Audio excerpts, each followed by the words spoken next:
All right, so we can begin with a small prayer.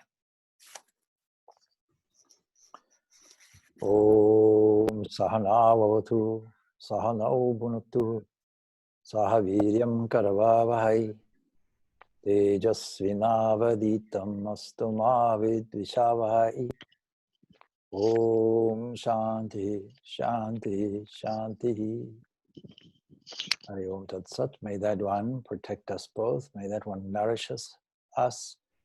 May that one make our work energetic. May our study be full of energy and vigor as well. And may we not cavil with each other. Peace, peace, peace be unto all. All right, good, good, good. So this is the Vedanta Series, normally described as Vedanta Series Q&A, because sometimes it might be pointless to give a big lecture on things that are not relevant to you. And Vedanta is a practical philosophy.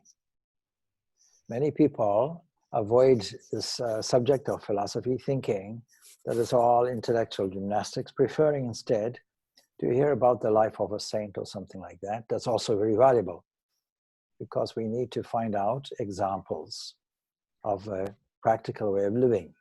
In the Bhagavad Gita, we find 2 questions there, all orientated around the characteristics of somebody that has transcended 3 evolutionary forces of nature, called Gunatita. And the other description is Sthita Prajna, somebody who is steady of wisdom, somebody who is not affected by all the so-called vicissitudes of life. How do you get to that practical implementation? So how does such a person walk? How do they talk? How do they live in any particular way? So, all right, that's a kind of introduction then to this series. My question then to you is, what is your question to me? I wanted to ask something in a follow-on with the previous days that you started something very interesting as a starting position from where we can go. So it was a kind of question to you that how should we study Upanishads? Is it in the light of these 4 R's that you usually mention, or like through our day-to-day work? How should we practice of detachment or get to our awareness? And the last part was in relation to that you said that to follow maybe imitation of Christ or the life of Sri Ramakrishna, that Thakur mentioned to see God, like one way he used to see with Shada Chok, means plain eyes, or another is Bhava Chokku. I cannot really translate. I have to look into the translation. So for ordinary people like us, do we ever get to follow this kind of practices, or that's only for those avatar Purusha? Firstly, there are no ordinary people. You're all extraordinary. You have to say to yourself continuously, I am extraordinary. All right? Good to know.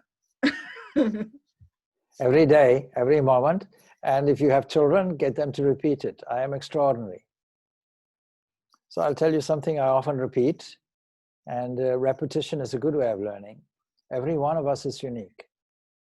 We don't have to go very far to discover that uniqueness. We just have to look at the fingerprints. So I repeat what I often say. If I have children in front of me, I say, please do me a favor, all look at your fingerprints. Now, the remarkable thing about those is, before you were born, they were never seen previously. And when you die, they'll never be seen again. There's something that you can do that nobody else can do. So this is just a repetition of those who follow me or follow what I say. You'll find I'm endlessly saying the same thing. Then, of course, in the light of modern science, we have this thing called DNA. You take a small hair from the upper cheek, male or female, you can pluck it, cut it into 1,000 pieces, examine one under electron microscope, and you'll see there in the nucleus of the cell, this DNA structure. DNA structure the nucleus of the cell, the architectural plan for your whole life, whatever you have been, whatever you will be, is contained in there and ready to unfold with over 100,000 coded messages. And we are using only maybe half a dozen, something like that. We have to unfold our full potential. In the language of Swami Vivekananda, each soul is potentially divine. The goal is to manifest this from within. And then he describes how to do it. So how do we do it? How do we, assuming our ordinariness, realize our extraordinariness? By manifesting this potential from within. And all of us have the capacity to do it, without exception. So we have to entrench that. The whole idea of philosophy is to entrench that in our thinking. So this is the reason why we have these sessions, these philosophy sessions, to entrench it in our thinking. What we get is inspiration from the lives of saints. But do we get a word for word formula from it? All teachings will have to conform to the truth contained in the Upanishads. And the Upanishadic method of learning is Shravana, Manana, Nididhyasana. So we have to employ these three methods. But Shravana is not just hearing. Hearing, reflecting, and then deeply meditating on it. So Shravana is hearing in a specific way, hearing in a chosen way, not hearing with some preconceived idea. Now, if you want to further ask a question, don't wait for me to finish. Simply unmute yourself and jump in. It's fine. That's the way we work. It's a casual conversation going on. So many people listen to many things. The Upanishads has this characteristic that it is not well organized. We have to go to the third aspect of the Prasthanatraya to interpret or to organize these Upanishads. And so Badarayana or Vyasa has deliberately, systematically organized the thought in these Upanishads. Some of the Upanishads are separate Upanishads from any other section of the Vedas. Some of them are attached to the Aranyakas, some of them are attached to the Brahmanas. So we have to try and see, is there a systematic trend there? How to study these things, we have to get, the systematic way is to get a teacher, some way of interpreting what we have. Naturally, the highest teachers that we have are these incarnations, these avatars. And we can never really compare ourselves to these avatars, except to say that without being specially born, we ourselves can adopt the same wiring they have. We can exactly come to their position. There's no uniqueness from their position except this, that they are born in such a way that revelation, self-revelation becomes easy and natural to them, because forgetfulness and self-forgetfulness is just a thin covering. And when that covering is removed, very easily, they realize their own inner divinity and retain an element of egoism, so they have the capacity to teach. So that is the only difference. If we take any of the incarnations, you take a Jesus, and I mentioned it so many times before, Jesus had a certain outlook that contradicts our so-called normal position. When we say that somebody is dead, he thinks they're sleeping. When we say a person is blind, he thinks it's God's perfection shining from within, full and free and perfect.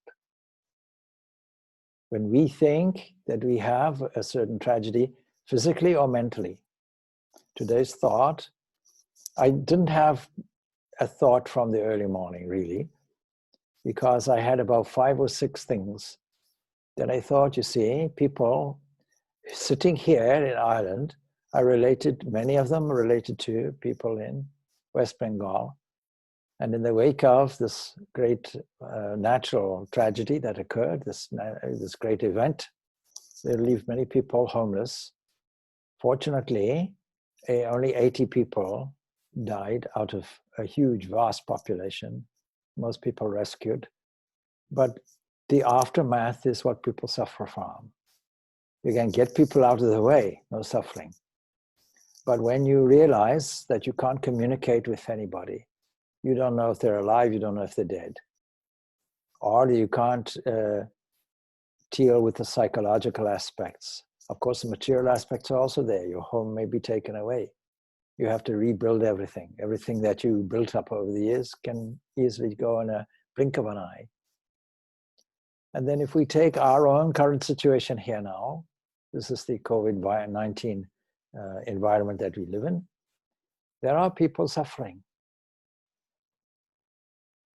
There's somebody I knew yesterday. Well, I've known them before yesterday, but a small child had a birthday and it was raining. So you can imagine now a child looking out of a window, looking at the raindrops and being tearful because they say it's your birthday today.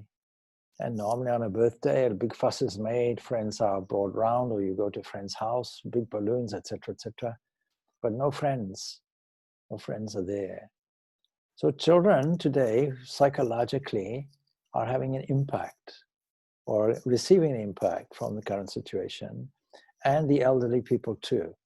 In summary, the one word that summarizes it, and that's loneliness. So people are suffering physically, much more they're suffering psychologically. More or less everybody is suffering psychologically. So how to deal with that? Vedanta has to be practical enough to deal with that. The practical aspect of Vedanta says that all of these people and all of these scenes and all of these places and all of these events are dressed up God. If you don't understand that, then you'll invert your whole thinking and evoke a self-pitying mood. And then you'll go into melancholy and ultimately depression, and ultimately, in many cases, suicide.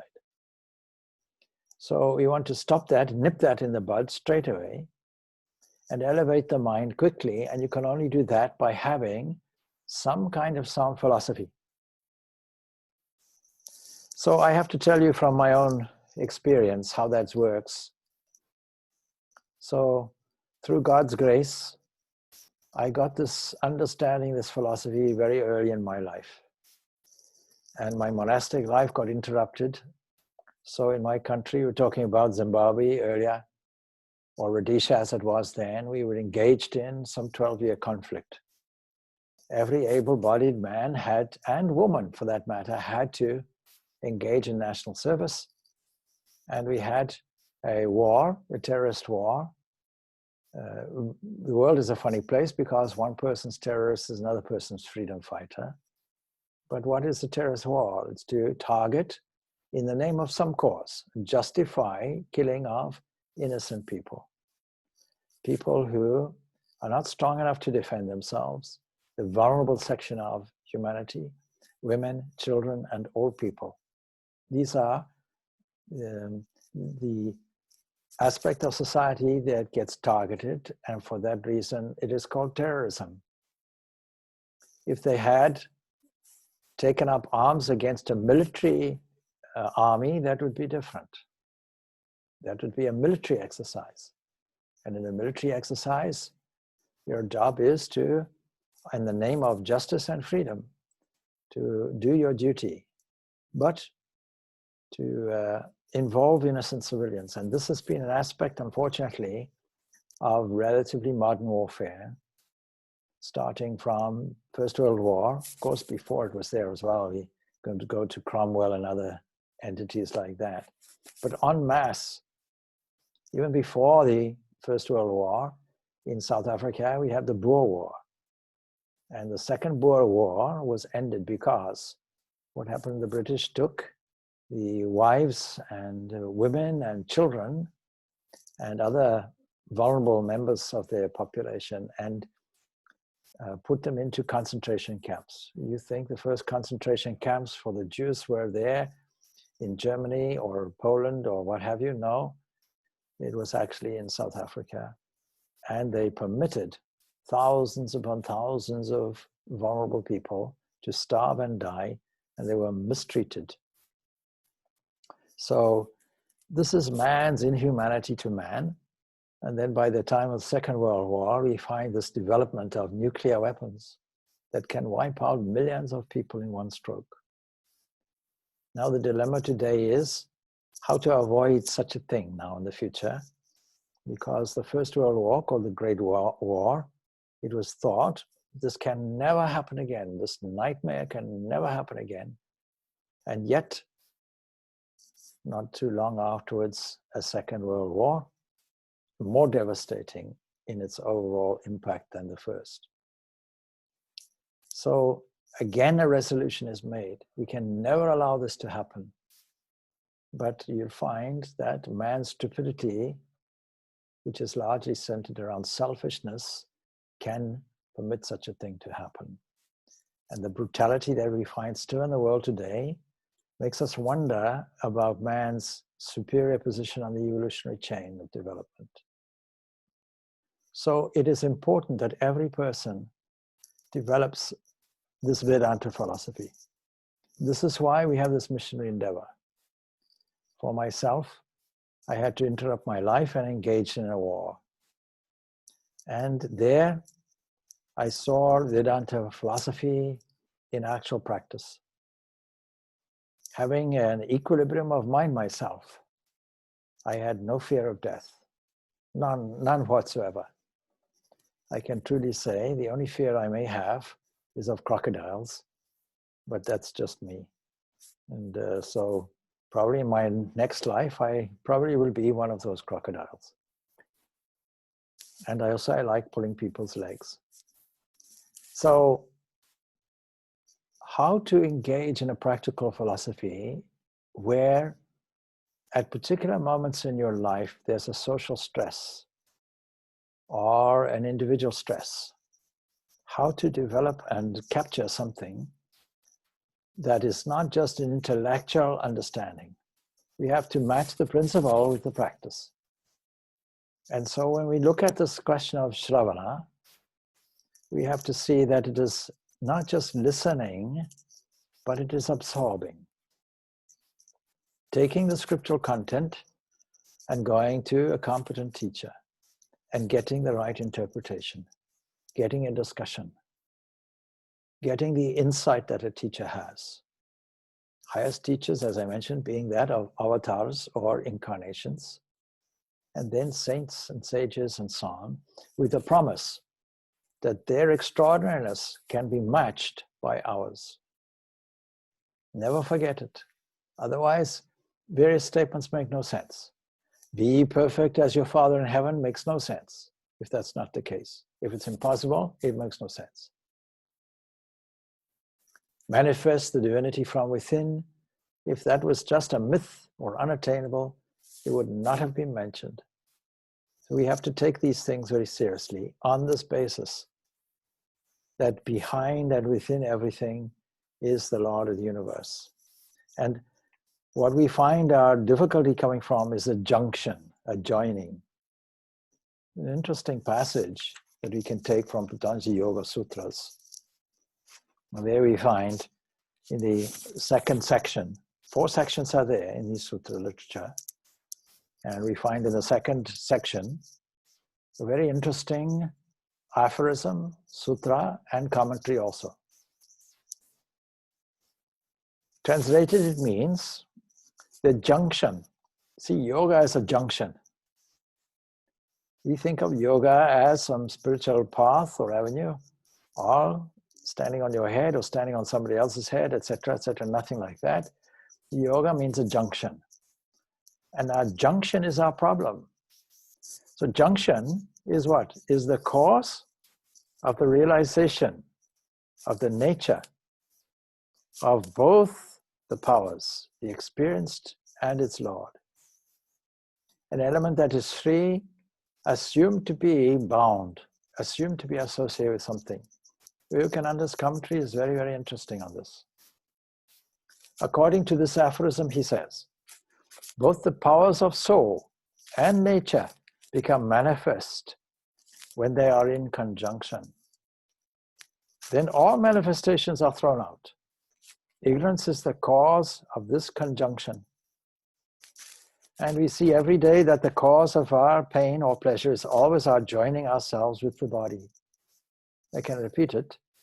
We see every day, we can even say every second, that the cause of our pain or pleasure is always our joining ourselves with the body.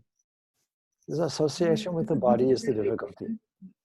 Reference number for us to look up. 24.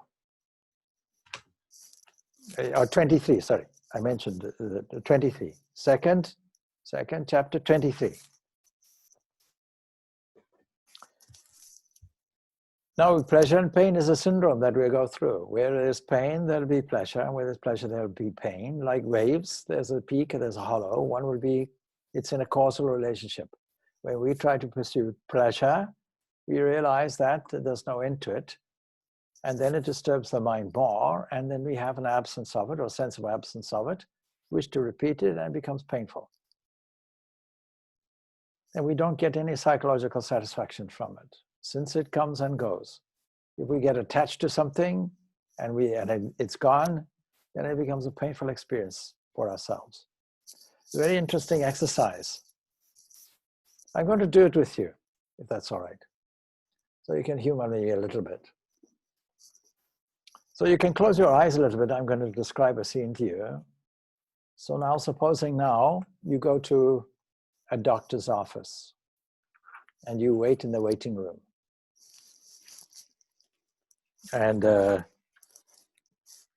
so you can observe, other people there, maybe a few coughing and a few sneezing, and you're waiting.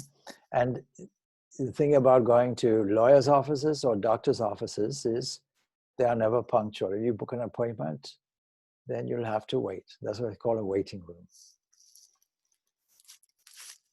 So the doctor is going to give some news to you today, and you had some tests, and you're going to find out what the tests reveal.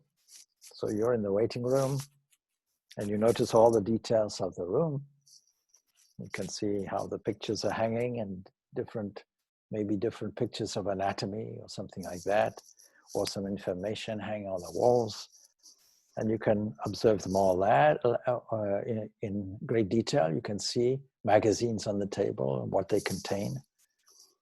And different people's facial expressions, all of that. And then you're now called into the doctor's waiting room, the doctor's office, the doctor's surgery, and you sit there and you take a look at the doctor's office and you notice all the details there, furniture and so on. And whether the room is bright or whether it's dim, and you take a good look at the doctor himself or herself, the features, the way that person is dressed, what kind of person that person is, whether they're considerate or matter of fact or busy. And then the doctor begins to talk to you. And you notice that the doctor seems to be hiding something from you. And you tell him or her to speak to you quite openly. Tell me all the news. Good or bad, you just tell me. Then with much compassion in the doctor's eyes, the doctor tells you that the tests show that you have a disease. Worse than the COVID-19 virus, that it's incurable. How much longer do I have to live, you ask? And the doctor says 2 months of active life at the most. Then after that, a month or two in bed. Then it's finished. So now if you ask yourself, what is your response to this news and what you feel? And then you stay with those kinds of feelings and you walk out of the doctor's office into the street and you continue to stay with those feelings. And you look at the street and find out, is it crowded or empty? And you notice the weather, is it a bright or cloudy day? And where are you going? You ask yourself, do you feel like talking to anybody? And if so, with whom? And you eventually go back to your domestic environment, your family, your friends. And now you see, what are you going to say to them? And what you choose to do, you have limited time. How do you plan to spend the 2 months of life already left? And then you take your evening meal. And what do do they know about you? Does all the family and friends know about you? And what are you feeling in the company of your family and friends? And now you have to write a letter to the person that you work for, your boss. What are you going to say in the letter? And then you go and find a place, maybe a shrine room, or maybe a temple or a church or some private place, some sacred space. And then you have a conversation with the Lord. What are you going to say? What are their feelings? And in listening mode, what is God going to say to you? So now, one thing that you may find from doing this, you can open your eyes. One thing that you may find from doing this is that any fear of death is actually not present. My experience with doing this with many people, I find that there's no fear of death about this. And one thing is that the attachment to the body has also gone. So this is the effect that many people have. And the real suffering is when we attach to the body. So it's a very practical way of really understanding this. If you have no attachment whatsoever to this body, then much of the difficulties, psychological, physical, etc., will just go away. So continuing from Swami Vivekananda's commentary, he says, if I were perfectly certain that I am not this body, if I were perfectly certain that I am not this body, I should take no notice of heat or cold or anything of the kind. This body is in combination, is a combination. It's only a fiction to say that I have one body and you another and the sun another. Because from science we know what the body is constituted of is matter. It's the same matter that is everywhere, and matter can never be created, nor can it be destroyed. It just gets transformed into something else. So the whole universe, says Swami Vivekananda, is the one ocean of matter, and you are the name of a little particle, and I of another, and the sun of another. We know that this matter is continuously changing. What is forming the sun one day, the next day may form the matter of other bodies.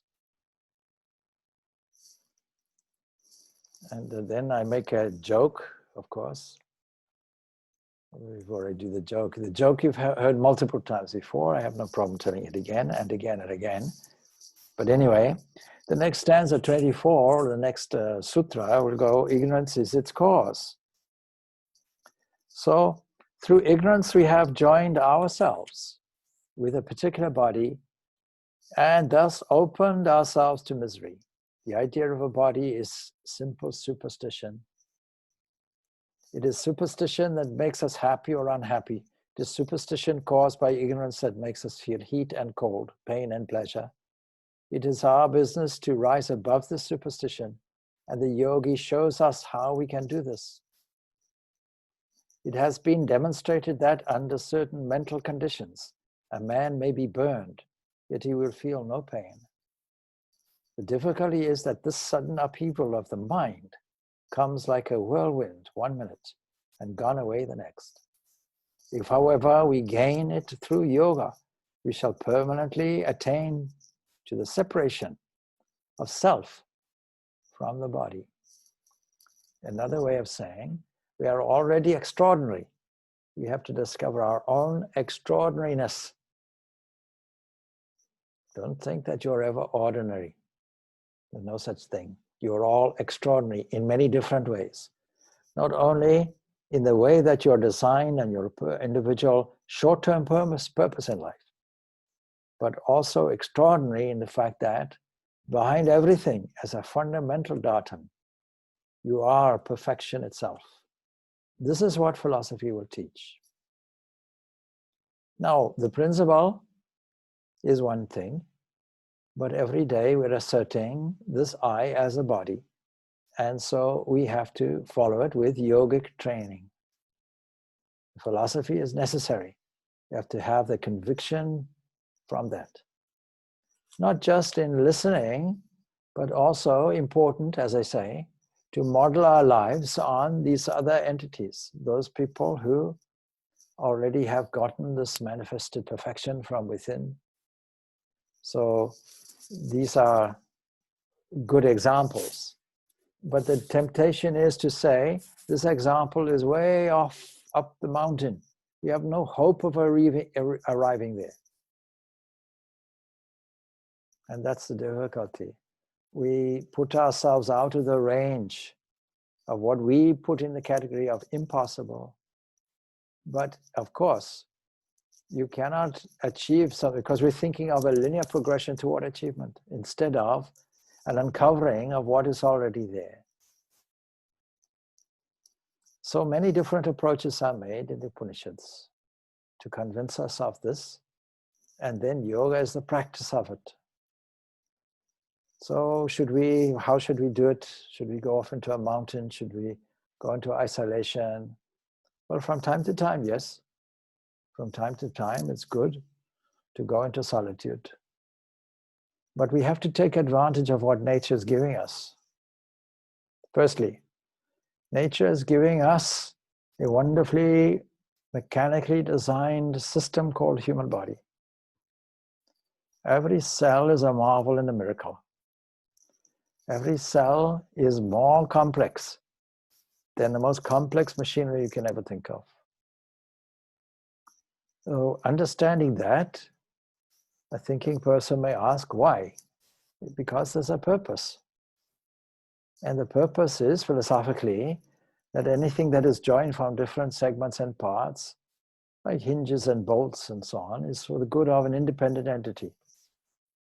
Apparently, we're doing some construction project that involves many different parts. Why? So that we can use it as a whole. The whole itself has no independent meaning, only in the context of the user. Same thing with this thing called a body. It only has a meaning in the context of a user. You make God the user. Oh, Lord, you use this. Make me an instrument of your peace, says St. Francis of Assisi. Make me something useful. These are yours anyway. You work through me. Make me an open channel, an open vessel, an open gateway so your grace can flow through. So in a previous study, I had mentioned the Vedanta Series of Purnananda. And here you find chapter 5 where mentioned steps to self-realization. Very interesting chapter. He was a 14th century Vedantist. And this is one of the classical texts of this Vedanta Series is one of the classical texts of non-dualistic Vedanta. So he mentions the fact of realization. Until such realization of the consciousness, which is our own self, it is necessary to practice what? What should we practice? This very thing, hearing, reflection, meditation. And we leave it there. No, the effect is there, absorption into this state of samadhi. Therefore, how to explain each one of these?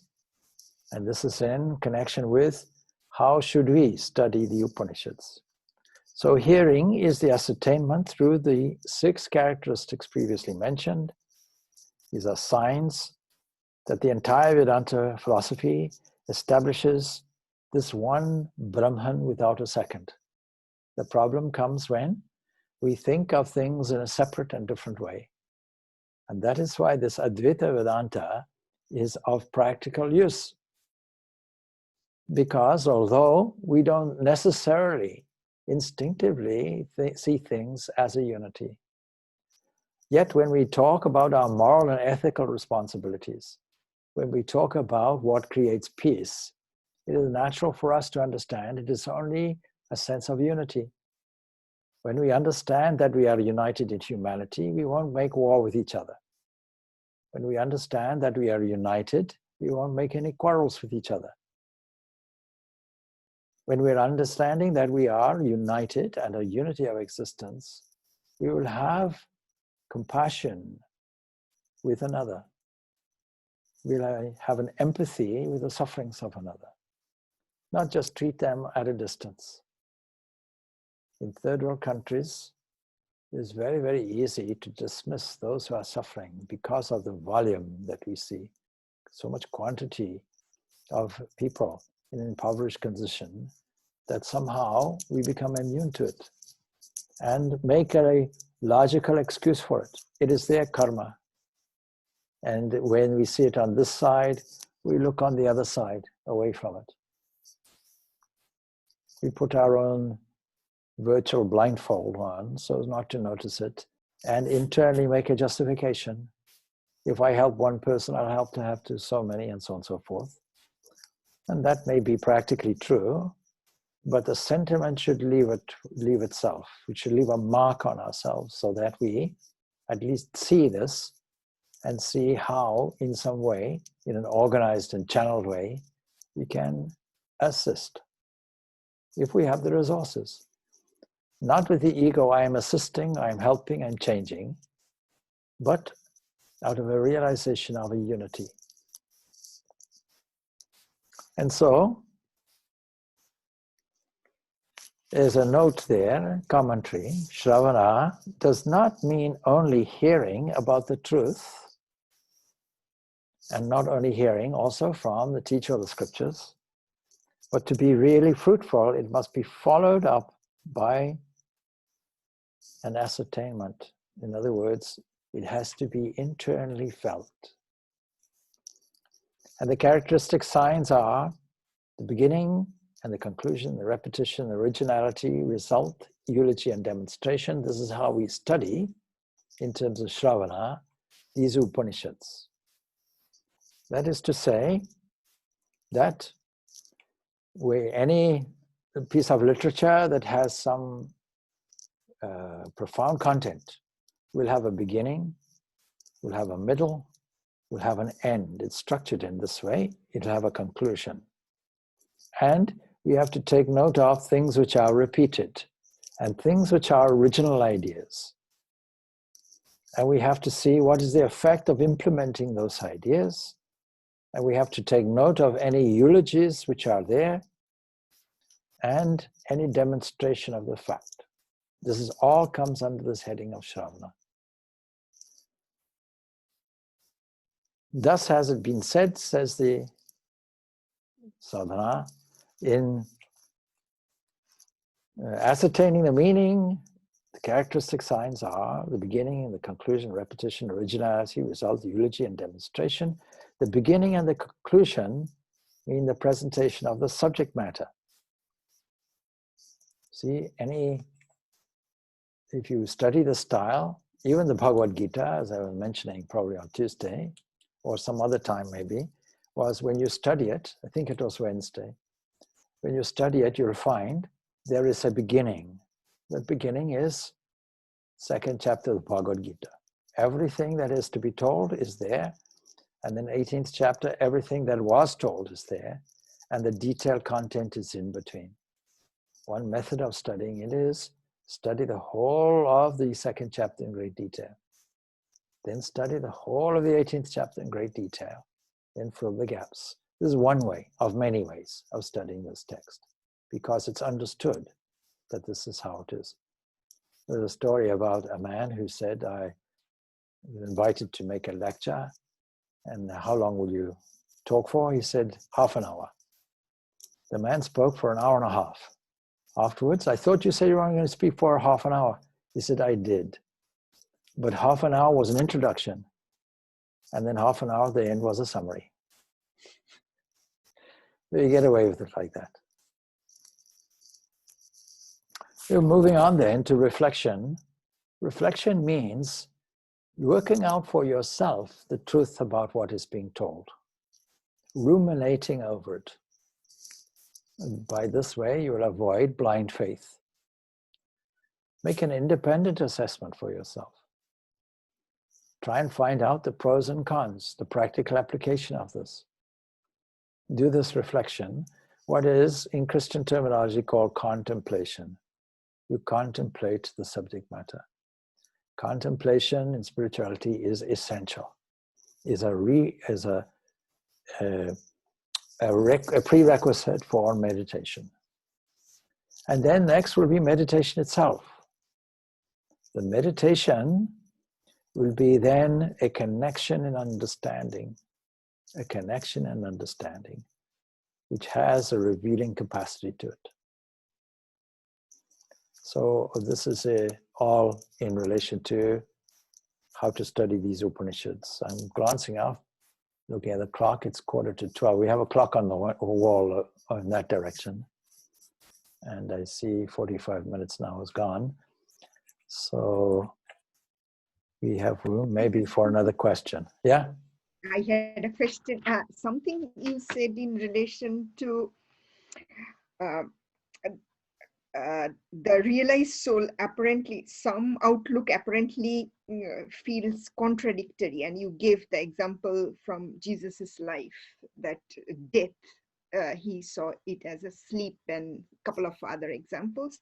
Whereas for some other realized soul, say for example Buddha's life, like when the lady brought her child who was dead, and he made her go and collect the mustard seeds to make her realize that it was a so-called reality of life.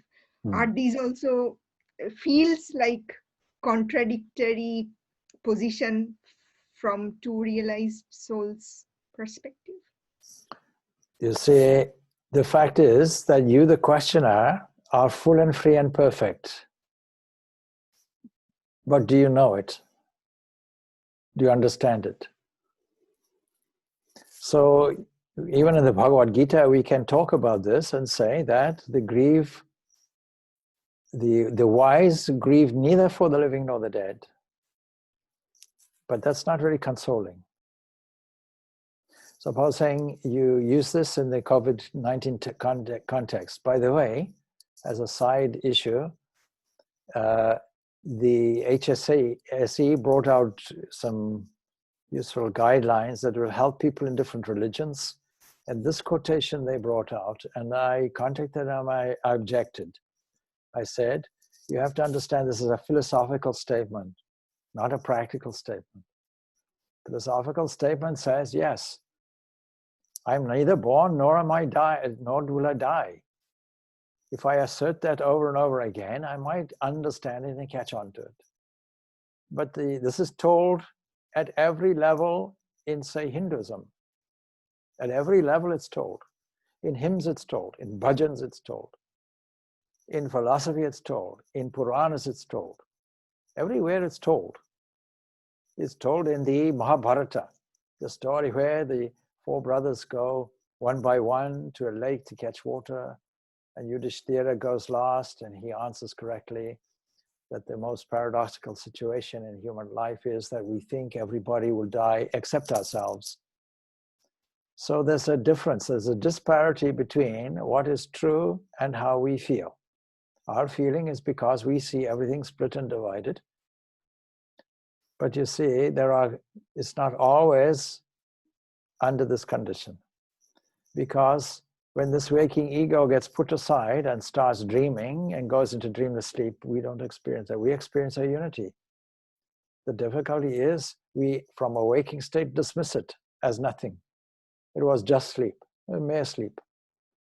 But the truth is that deep sleep could certainly be the most potentially creative state of our consciousness of everything and closer to the truth. The truth is that there's a unity of existence, and when we experience that perpetually, and it results in an aspect of a continuum of peace, without a break, with the characteristic of bliss, not returning, equally stupid to a waking state, then you see this is the realization of our truth. We have to teach the goal, and we also have to teach the means, considering that people are under the illusion of their own embodiment. So we can use expressions, when I die. Is this contradictory for me to say, no, I don't die, I'm neither born nor do I die? No, it's being able to shift your position to accommodate every perspective.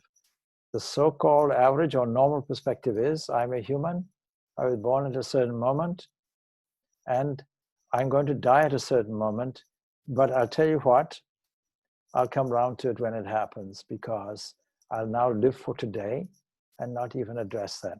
That's why this exercise I did with you is important, because we have to reconcile the fact that it's not an unusual thing. Death is the most usual thing. It'll happen to you, it'll happen to everybody. But you see, we have to shift our language for convenience sake. I said it'll happen to you. But from a different perspective, I'm saying it'll happen to this body. Actually, I can say it'll happen to your body. And then I can shift again and I'll say it'll happen to this matter that is collected and is actually fragmented divinity. Three aspects are there, and we can shift between each one for ease of understanding. You have to understand that when a Buddha teaches, when a Jesus teaches, when a Ramakrishna teaches, they have to teach according to the level of understanding of people.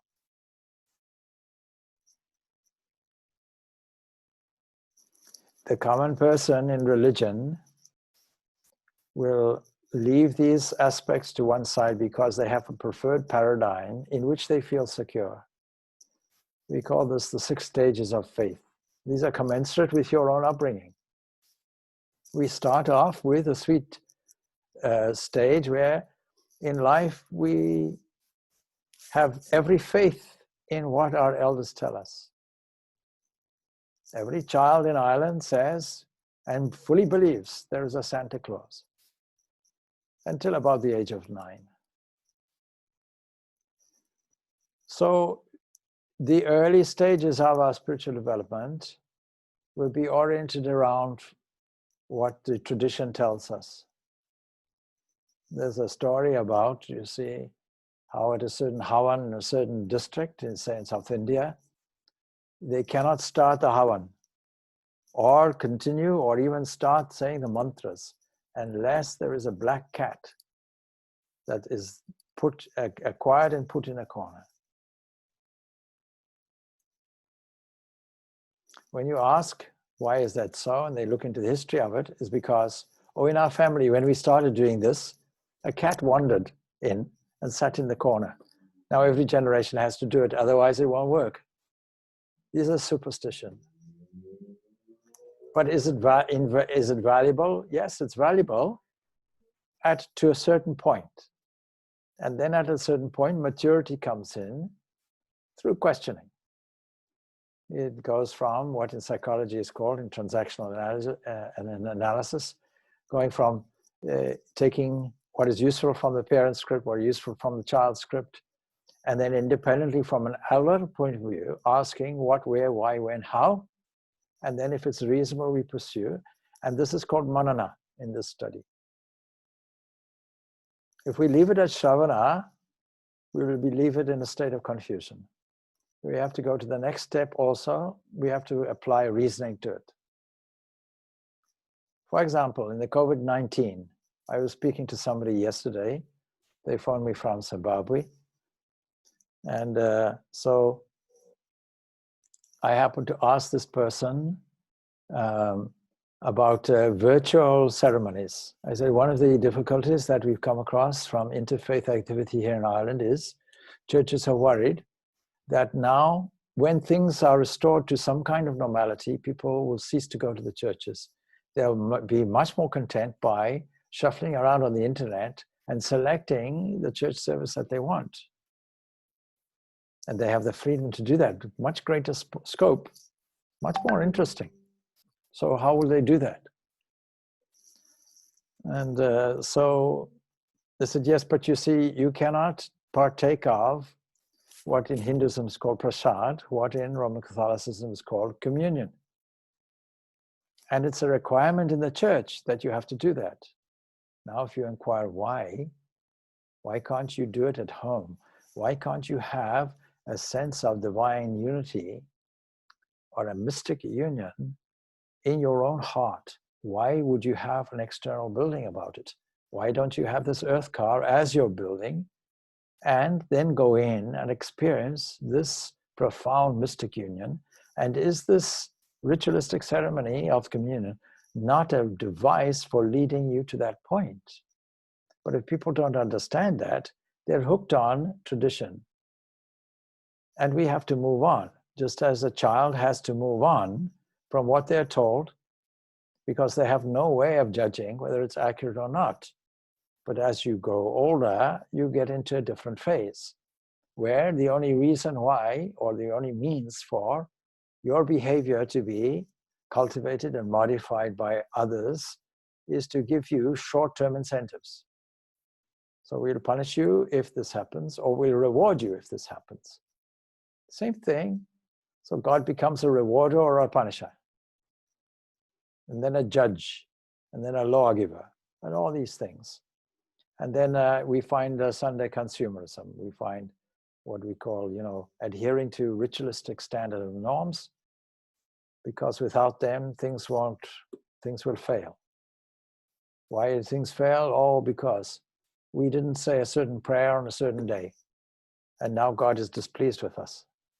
These are all childish concepts, but they're not entirely useless. And then as you move on more toward the truth, you come into the spirit of the Upanishads.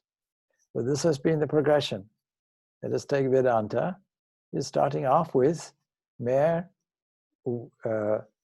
intentions to serve society here and hereafter by the repetition of mantras and ritualistic sacrifices, to the point where only through that means we can control nature. And then having done that, what will it give me? It'll ensure a good and prosperous this life and a good and prosperous afterlife. And since this life is short, we'll make sure the afterlife is better. A kind of post-mortem paradise.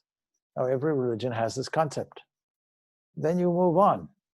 And a greater, deeper way of thinking is, whatever paradise we construct or get given or acquire or earn is nothing more than a glorified version of this earth, and doesn't give us this immortality. Everybody looking for this immortality. You'll find the crudest societies, 8,000, 9,000 years old, have some form of ritualistic, ritualistic way of conducting their lives with the idea of appeasing something. Much of it is, from an anthropologist's point of view, speculation, but adding a few things up. The mounting evidence says that people thought that if they got this and that and the other, they could get control over nature. South America, for example, the Incas, they felt that if they did not appease all nature's forces that we call gods, if any way we evoked their displeasure, then things would not be good for us. So what would they require? And we have no idea how somebody came to the conclusion we require blood sacrifice.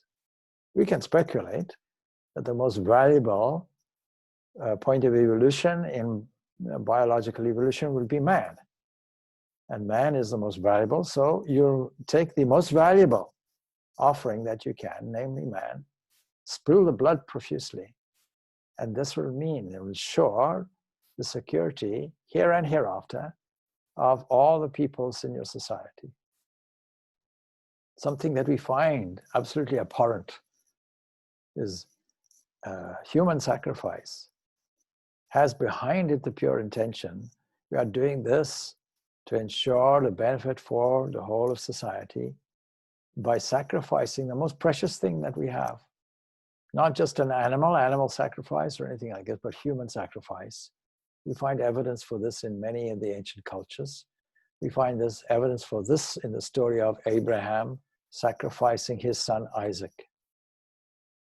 And then a more mature aspect to religion comes in and says, no, no, let me stay your hand. I was only testing you whether you were willing to go that far. And seeing that you are willing to go that far, there's no need to do it. But behind that really is this whole idea of animal sacrifice.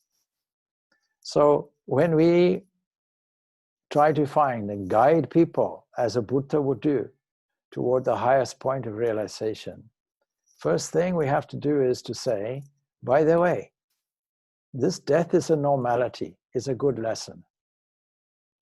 And once you've learned that lesson, we can now go to a more profound lesson. Having understood that this body is transient and that attachment to it is causing grief, let us go to another stage, because other things are there to practice. Until you get to a point of meditative practice, saturating your mind with the cleansing water of purity until you realize what is there and get to a state of nirvana, that is the elimination, annihilation of all pain, that is all desires. So to that point. Supposing Buddha had started off with that, it wouldn't have worked. So we find that you have to find and gauge where are people now, no matter how much most people are told that you should not grieve. Does it mean you won't grieve? So my answer is, yes, we should not grieve. I said, no, the scripture only tells us the wise. But are you wise? If you are wise, we won't have to tell you. Automatically, you'll transcend your grief. But right now, the human understanding is grieve.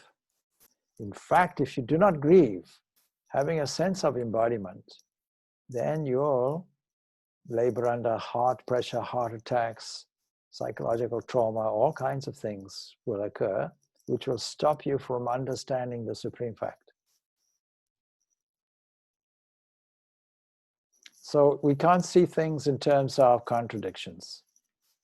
We can only see things in terms of supplementary positions, building positions. You take a base and build on it, build on it, build on it, build on it till you understand. This is the beauty about the Vedanta, that you're not saying this position is right and this position is wrong. Saying this position is right where you are, and then the next position is also right. Is it right when I go to Galway that I have to pass through Athlone? Does it eliminate Athlone? No. It doesn't stop me from going beyond there to Galway, so go beyond. Ramakrishna's language, go into the forest as a woodcutter and go deeper, deeper, deeper, deeper. And in a famous song that Ramakrishna used to sing, to dive deep, and you'll discover the gem. But you can't discover it unless you dive deep. Oh, my mind, dive deep. Then you'll discover the gem. Now, supposing somebody says, I can't dive deep, I'm frightened. Well, at least dip your toes in. Once you've dipped your toes in, then put your leg in. Once you put your leg in, put your half the body in. Once you put half of the body in, put the whole body in. Once you put the whole body in, go underwater a little bit. Once you've gone underwater a little bit, go deeper. Once you've gone deeper, go deeper still. So this is the progression. We have to have patience to progress at our pace. Our pace will be different from another's pace, and we should not interfere with it. So we are past 12 o'clock now. We can deal with one deeper question if you want, or one different question, and then we leave it. Swami, I have a question. Yes, good. Yeah, my question is in relation to prayer. If you have 100% trust in God, God knows best, and if everything is as it should be, and who are we to tell God what we need? what do we pray for? Why pray? Well, you pray for everything that you feel you should pray for. The Vedanta doesn't say you should pray for things. The Vedanta says it's much better if you pray for the deeper things.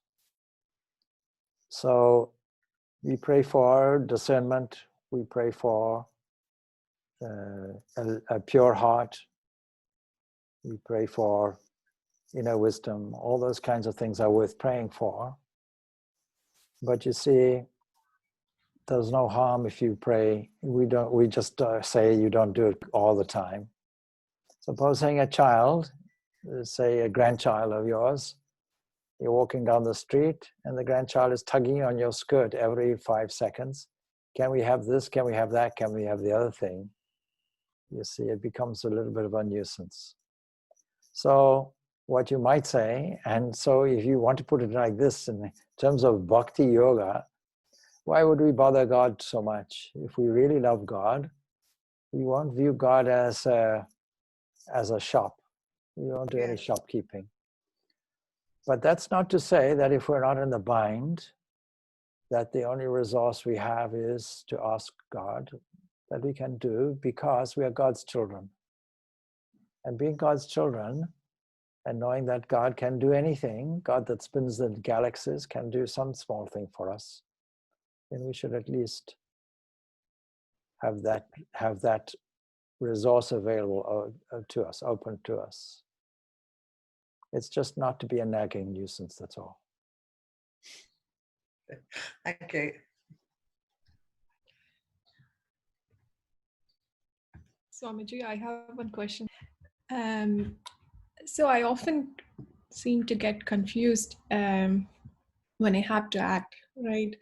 All the philosophy says we are not the body, we are not the thought, and I can see that it's true, and we are the Atman itself, a piece of God. And if everything is according to the higher plan, everything is predestined, and we are not supposed to act or anything, should I just resign myself and witness? But when it comes to these worldly things, you play a lot of different role. You play a mother, you play a daughter, you play a wife, and you have work to do and things like that. And there are circumstances that you are constantly put in an every day where you have to make decisions, you have to act and things like that. And it's easy when it is a bad thought or something for us to reject it completely, because we know what is right and wrong in this world. But then otherwise, when it's not as clear as it's a bad thing to do or something like that, you're not sure whether it's something you have to do, or you just watch it, you just let it happen, you don't interfere, you don't do anything, you just stay there. Sometimes when people share their sufferings or come to you for something, and all that you have to tell them is to, it's according to God's plan, accept it, pray to God and all those things, you come off as someone with less empathy or something. And I sometimes question myself, something I can do directly, I do it, but I do not know whether I should act or not. I have so many questions, but then it all comes down to this single thing, where in our everyday life, how to get this philosophy and practically living thing going at the same time. I don't know. I totally feel lost sometimes. So one thing I can tell you is God did not design you to be a rock. A rock doesn't do anything. A rock just sits there. So this is not our design. If we're a rock, then the answer would be a rock. But we're not. We're a thinking, creative entity. And so we have the capacity to change our own reality. God comes to us, God's grace comes to us as the capacity to transform discord into harmony. And we have to use that capacity. And we also have to be practical enough as well to get used to the idea that the person who is presenting the problems in front of us is God dressed up. And so we have to engage our empathy. And that empathy and compassion is a way of purifying the mind. And then we have to have a more penetrating insight to see, Lord, you are there. And then this compassion yields to adoration. This process we have to rehearse. And the more we rehearse this, the more use we can be for others. So we are here really to manage discord into harmony, that transformation in ourselves and in and for others also. This is why we are here. That means you have certain individual talents and abilities that no one else has, and they have to be employed to their fullest. Resigning and saying it's God's will is what is called fatalism, or what we might call rockism. Just being a rock, nothing else, a stone. And therefore, yes, it will be stony-hearted to have that understanding. There are people who are suffering, and we have to be attuned to that suffering. And then when we are attuned to that suffering, love is evoked. And the love, to be genuine, has to be complete, total. That means it doesn't have any aspect of egoism whatsoever. So if people come into your area for help, it is God dressed up saying, do you recognize me? Is there something you can do for me? And the way to put it is like this. Supposing my chosen ideal of God sat there in front of me, what would I do? See, supposing my guru sat there in front of me, what would I do? Would I not do whatever I could? Would I not bathe his feet or her feet with my very tears? See, with my heart's blood, would I not do something for that person? So we are living in a world of a causal world, and simply to say, this is your karma, is the worst interpretation of the law of karma we could have. Because it is your karma to have compassion. You see, we have no idea specifically how a condition arises. So in my thought today, I made this clear, you see. You can't say something arose. Is it because of fatalism? Is it because somebody did something? There was a famous position, what was it, in Haiti. There was that disaster some years ago in Haiti, and some Christian people, evangelical Christians in America, said it's because they're all voodoo worshippers and they brought this on themselves. So that would be a nonsensical position and a very uncompassionate position to take. It would be inaccurate because there are some things that just happen. This is why we repeat Shanti Shanti 3 times. One is because we want peace that is brought in a situation that is caused by us. Then there is that which is caused by others. And then there is what insurance companies call act of God. It just happens. We have no control over it. Nature is designed to be erratic. Nature operates in an erratic way, an unbalanced way, because if it didn't do that, nature would not exist. See, I often tell people, and it was the late Stephen Hawking who illustrated this beautifully. He said, imagine that there's a hall there, let's say a dining hall or something in Cambridge University, and you have it packed full of ball bearings, little steel ball bearings. If you pack that whole hall, nothing can move. It requires 1 ball taken out or 2 balls taken out, and then things start shuffling and shifting around. So it requires some kind of disturbance. Now in yogic terminology, we call this that the gunas start operating out of equilibrium. And when the out of equilibrium phase starts, we call this the beginning of the creation of the universe. And so we will always be dealing with difficulties, irregularities, sufferings, and so on. There will always be cyclones, there will always be volcanoes, and there will always be viruses, and there will always be pandemics. But we have to remain stable enough, and philosophy provides us And then we have to enact this in a spirit of compassion. And this is why Swami Vivekananda became controversial in developing his monastic movement, because it wasn't a movement of sadhus dedicated to their own salvation, their own moksha, begging food, living in caves or what have you, following age-old rules about staying no more than 3 days in one place, begging food from door to door, and all of these kinds of things. During that phase of his own monastic life, his own wandering life, he was moved, first of all at Dehradun, by the immense poverty and suffering of his own people, to the extent that in a heart-rending statement, I don't know about your God, but unless we worship God the poor, God the suffering, God the distressed, God the uneducated, those kinds of entities, then this worship of God has no meaning. So you see, I have a personal view, I have to put it in this way. Rather than build temples and things like that, made from brick and mortar, it is much better to see God made in temples of flesh and blood.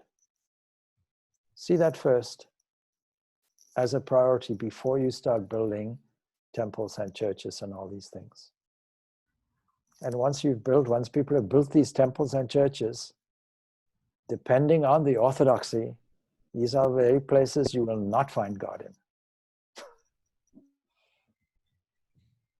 See that wonderful statement by Swami Nishalananda from South Africa. He said, a handwritten kind of poem they found on his desk. I looked for God everywhere. I looked for God in temples and churches and mountains and streams and forests, and I didn't find him anywhere. And then I looked for him in my heart and found him everywhere. So this is a very useful formula that we should use. Thank you so much. I think it's very easy when it comes to things like that. We know we are supposed to help. We know we have to show compassion. And when it comes to mundane things like, do I have to cook food today? Do I have to do my work at work? That's also very clear because it's my duty to do that. But then I think there's always this gray area in between where you have the option of doing it and not doing it. So it's not your, like that. It's not your duty, it's your privilege. Yeah. Yeah. See, all these activities, when you put the God there, all these activities become your privilege. It's your privilege to serve the food. It's your privilege to cook the food. It's your privilege to do your job. That is your privilege. So this idea of duty, I know philosophically we say do your duty, but it is not your duty, it's your swadharma, your individual duty. There's something you alone can do. You have to discover that and find a joy in it. And that means if you have the philosophical attitude that this is God's play, God's game, then cooking becomes fun. Your job becomes fun. The reason why people get heart attacks and anxious is because if they like playing sport or like doing art, when they're at the workplace, they would rather be doing sport or art. But if at the workplace you have an attitude that you are doing sport and art there, then this anxiety won't come. Yeah, I get reminded of Bhagavan Sri Krishna telling Arjuna, when he says he won't go to the war, he says, you're not doing anything, you're just the doer, you have to do it, and it's all. Yes, but more than that, it's because he's skilled in doing that. Don't forget, he's the archer supremo. There's nobody who can compete with him in archery. Arjuna has no other comparison in terms of the skill of archery. And so this is what he has to do. But why does he have to do it? He has to do it because it's for the overall good of society. So that I once was asked by a Hindu student studying here at the university somewhere, they said, oh, I'm not sure about Krishna and the Bhagavad Gita and all that, because they encourage people to go to war. I said, no, they encourage people to do their duty. And so spiritual life means doing some activity from what is on your plate now.